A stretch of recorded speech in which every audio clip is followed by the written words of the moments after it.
नमस्कार सांग मैंने स्वागत जनाऊँ मु आउ गोटे ब्लॉग को मोर तो देखूँ मो झील ये रोषिकी से फोटो उठे तो देखूँ मुझे आज केमी टमाटो खटा बनाऊँगी ये टमाटो मु धोईकी नहीं जाइए काटिदेली कंचा लंका काटिदे ये पियाज को सरसर कर काटिदे ये पंच फुटण नहीं जाइए गोटे कड़े रे तेल अल्प देदेली तेल गरम है मु पंच फुटण दे देपर ये सुखिला लंका दे दीटा कंचा लंका मुझे काटिक रखी तीनोटी दे देती से टिके गरम फुटी सारा पर मु काटिक रखी पियाज ताकू देदेली तापर ये देखूँ मु भृषंग पत्र ता सहित तेजपत्र देची तो पियाज टिके फ्राए होला परे आमे टमाटो को दबा तो ताकू भल से मु मिक्स करदेली देखूँ ये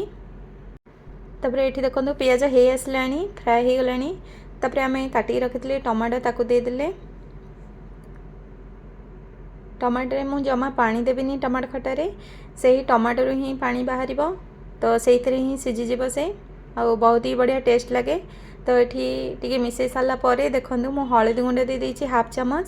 तापर मु स्वाद अनुसार लुण देदेली गोटे चामच ताको भल से मिक्स करदबा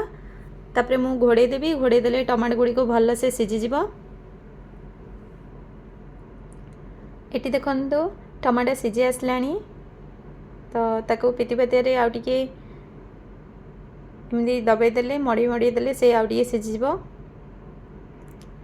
तापर स्वाद अनुसार मु चीनी देवी देखूँ गोटे गिना चीनी नहीं आपड़ चाहिए गुड़ मध्य दे पारे चीनी बदल रे तो आपको भल से मिक्स करदबा तापर पुणी थे मु घोड़े देवी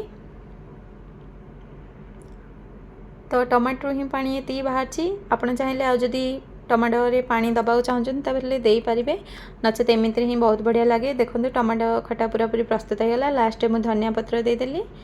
केते सुंदर देखा जाउछ खाइबा को बहुत बढ़िया लगे तो टिके राग और टिके मीठा लगे बहुत बढ़िया लगे ताहले रहुची देखाबो आउ गोटे रेसिपी रे नमस्कार।